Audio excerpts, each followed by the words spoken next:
Jim Fitzpatrick.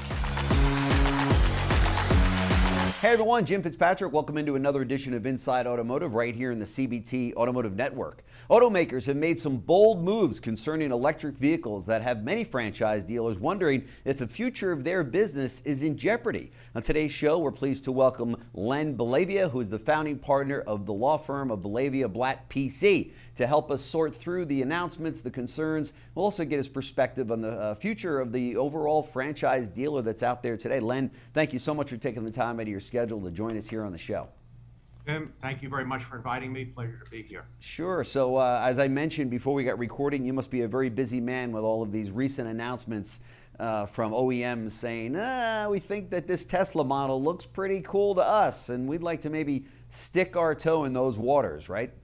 Yeah, well, I can tell you this. Our receptionist here is very busy. We're getting calls from dealer principals all over the country wanting to know, what, if anything, they should do.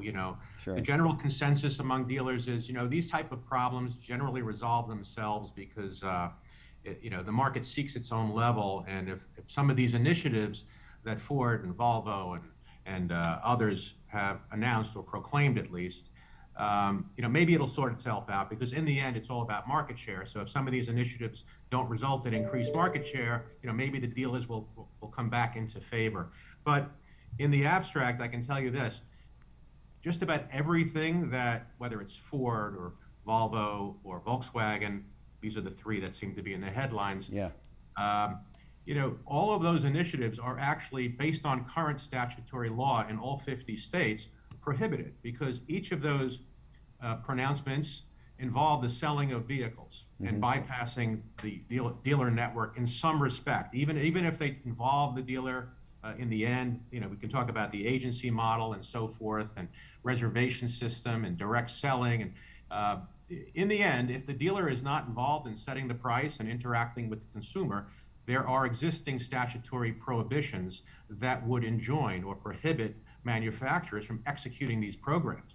So, what we've been telling dealers is, look, the onus is now on dealer advisory boards, dealer council, state dealer associations, and the dealers themselves, because it is not as though that they don't have an arsenal of statutory prohibitions at their disposal. And, lawyers that do what I do will tell you, we don't encourage dealers to file lawsuits against the manufacturer. Even if you have a slam dunk case, you win the battle and lose the war. So there's a lot of human relationships here, the business partner concept with the manufacturer. So you don't want to do violence to that. Right.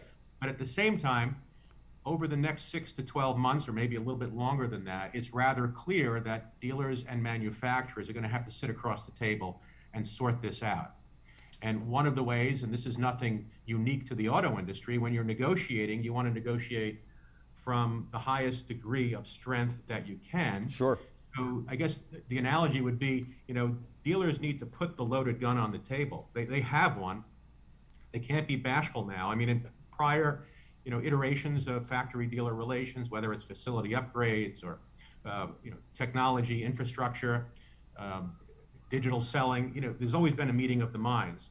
But now, the entire future of the franchise system is really at play here. So dealers need to come to terms with the fact that the state associations, by and large, have done an excellent job at giving dealers statutory protections. Now it's up to the dealers themselves to invoke those protections. But what do you say to the OEM listening to this that says, well, I hear what you're saying, Len. However, Tesla and Rivian have paved the way for us. They seem to be able to bypass the franchise laws in all of these states that we're talking about and sell their cars and their products directly to consumers.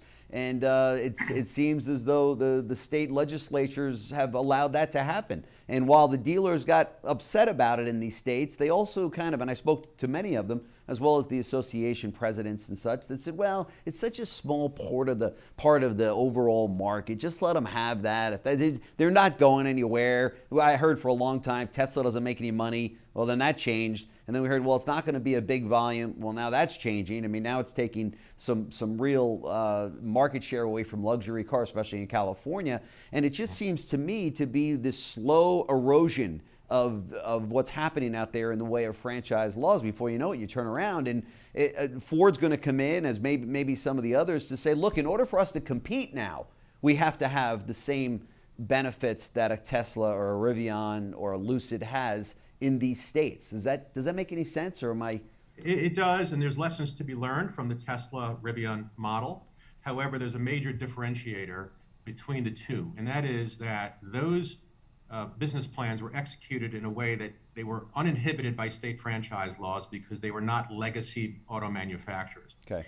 The existing franchise network has, Ford, Toyota, the GMs of the world, they have a tapestry of statutory prohibitions that they must live or die by.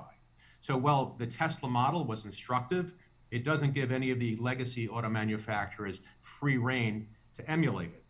So what they need to do is figure out a way with their dealer partners. So now the term dealer partners, which has always been an OEM term, comes into play. OEM term was never the dealer term, right? Yeah. But now it's a dealer term because, Right. as I said at the outset, they're holding the cards. So Right. to finish my thought earlier, and just to illustrate, I'm not advocating that dealers run to their lawyers, but Right. theoretically anyway, that they may come very soon. Dealers are empowered now as a class. I mean, this doesn't even have to be a dealer coming out of pocket to go into court. Let's just say Ford is the example here. We're not picking on Ford. Sure. But go in and get an injunction against any of these initiatives that Ford is talking about. Direct selling, separate outlets for EV vehicles. Sure. Dealers could shut that down rather easily. Now, why would they want to do that? Not to penalize Ford, because some of these ideas, I think, are valid and are embraced by dealers. Sure. But dealers need to go to Ford and say, all right, listen, this is your framework. We're willing to work within it, but understand this. If you're not reasonable with us, we'll put a stop to it. And we have the legal right to put a stop to it. So doing that is more symbolic and demonstrative, I think, from a negotiating point of view, as opposed to wanting to win a legal battle with an auto manufacturer, which is not on any dealer's agenda. Right. So I think the point here is Tesla's model is somewhat instructive, but keep in mind, and dealers tell me this every day, notwithstanding their seeming success, they're a bit player in the industry. They don't mass produce vehicles in the same numbers.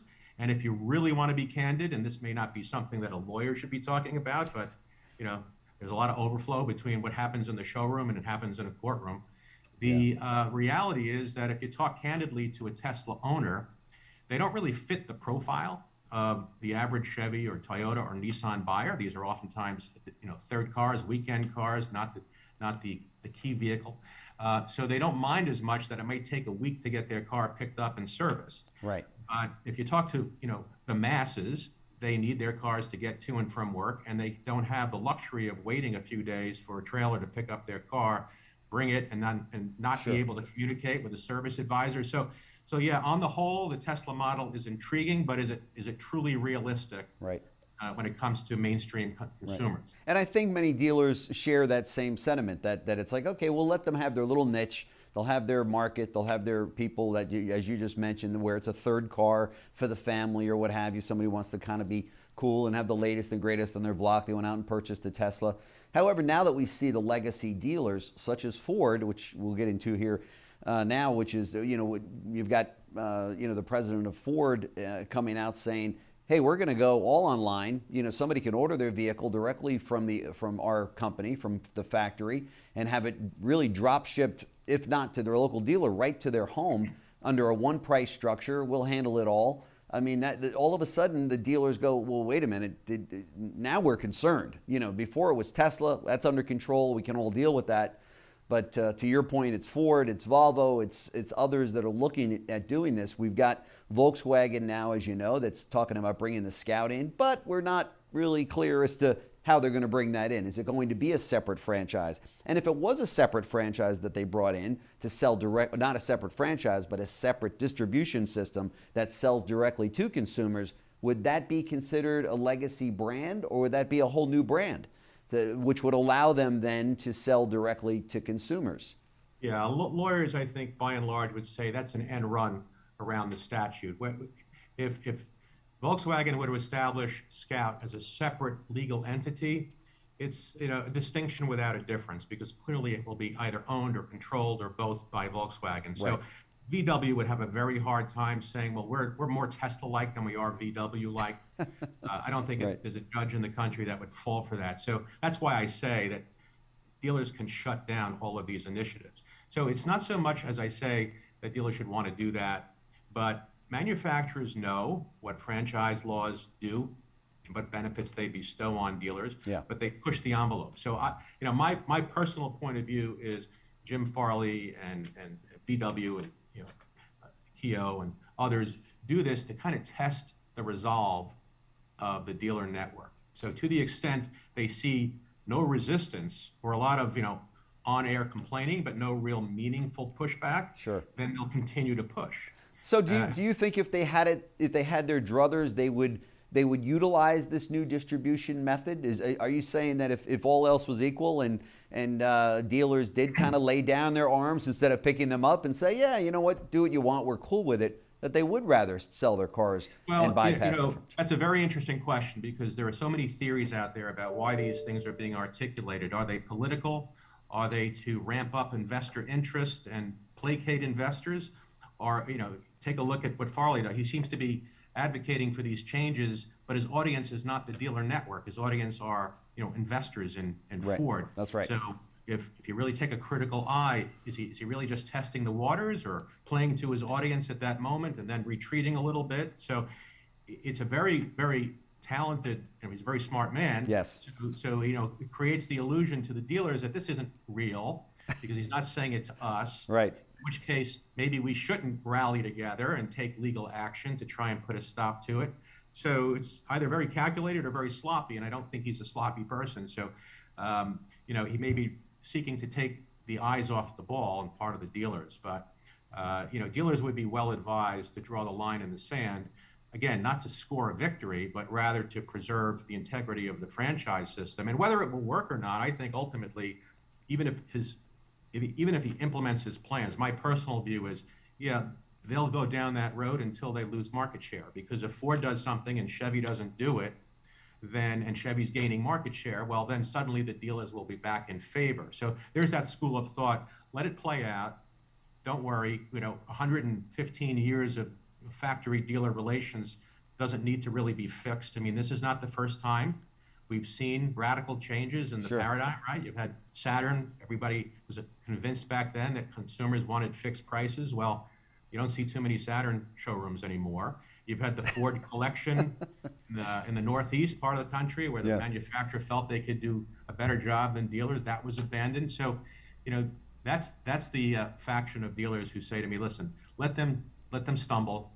But the problem with that theory is that there's too much at risk because dealers have spent the last 10 or 15 years complying with factory infrastructure, real estate, technology, human resources. Incredible, right. So the overhead is insurmountable, so Yep. you can't wait a year and let Ford trip over themselves. And I don't mean to pick on Ford, but whether it's any manufacturer. Well, Ford is easy to pick on right now, simply because Jim Farley came out with those comments. I mean, the other OEMs have not come out, and made these crazy comments. It was funny. I just had the benefit or the pleasure, I should say, of interviewing Mike Maroney, and I said, do you think was it kind of reckless of Jim Farley to do? He goes, that's the last thing I would call Jim Farley is reckless. He knows exactly what he's saying. He goes, I'm just not so sure that was the forum in which to say, and of course I'm paraphrasing here, but he's not reckless. To your point, he's not a stupid man. He's a very bright man, and he knows what he's doing. And already, from what Mike Maroney said, that his PR team is already kind of backpedaling on those comments to say, well, no, what we mean is that consumers are going to be able to buy online. It doesn't necessarily mean that it's going to be completely OEM controlled. You could buy online at your dealership, for instance, right? Yeah, so there's nothing truly revolutionary being proposed. There's got to be a balance that's struck, because not every consumer. I mean, it's sensitive. It's fact sensitive based on the demographics, the age of the consumer, the preference, whether it's an urban or a suburban. There's so many metrics that can be viewed. Yeah, of course, seamless internet digital buying will be part of the future. Yeah. But it's not going to overwhelm. I mean, there's going to be people my age that will want to go into a showroom and test drive a car. So you got to play to all the audiences. So this one size fits all philosophy, probably will not materialize. But like I said, there are so many different, governments and manufacturers have to placate the regulators as well. Sure. In terms of gas mileage. So, what will really happen, no one knows. But what I worry about most is dealers putting down their guard and letting these practices get implemented. When what's upsetting to lawyers like me who deal with these statutory protections for dealers is that dealers need to invoke them now. Right. We've always tried to strike a balance, but now is the time that they have to say, we're shutting you down until such time as we sit in a room and work out all, because they're both aligned in wanting to make the consumer experience more enjoyable and productive, because ultimately that's how you retain market share, right? So they're not at odds in the ultimate goal. Yeah. It's just a question of how to get there. They're more alike than they are different, right? They both want to. Right. They both want a great customer experience, both online and offline. They both want to make money. They both want to, repeat customers, whether it be to the brand or whether it be to the franchise dealer. To your point, you're right. They all want the same thing. It's just a question of how to get there, right? And I think they're pushing the panic button a little bit to think, you've got all these car companies out there, and consumers love being able to pick up their cell phone nowadays or their tablet or whatever, buy a car, have it delivered right to their front door, much the way we see Carvana's commercials doing. Of course, that's on the used car side. But in automotive news, that you made the comment that you'd like to see dealers, now is the time for them to pick up arms, right? A kind of a national cry to pick up arms. Mm-hmm. Do you mean that in the sense that be ready, not necessarily take action, to your point, but be prepared for having to put the gun on the table and say, not so fast, OEMs? Well, that answer, I guess, is I have dealers that are ready to start a class action. I've kind of kept them at bay, because I really think dealers should be calling their state association representatives, and they are. Right. And I speak with ATAs all the time, so I know that they're ready to deal with this. They're just trying to figure out the best solution. Sure. Dealer advisory board or dealer councils, the call to arms really is to them, because never before has there been such a radical potential crisis in the industry. So am I saying run to the courthouse? No, but that may be an important first step in the process, because getting an injunction is not that difficult, and it doesn't cost dealers any money. So I think personally, other lawyers may disagree, but that's the neutralizing force here, is to just get to the table without coming hat in hand, but rather having some very, very powerful weaponry, which is a simple piece of paper that says you can't implement this plan. Right. And then work on all of the things that they're in concert and aligned with, because that, we all know historically, will work out. Yeah, for sure. No question about it. Len Bellavia, thank you so much for joining us on the show here. Your firm has done an incredible job representing so many firms on behalf of the franchise dealers out there. So thank you for all the hard work that you do, and thanks for being on the show. I know that our viewers and dealer viewers will get a lot out of your visit with us today. So.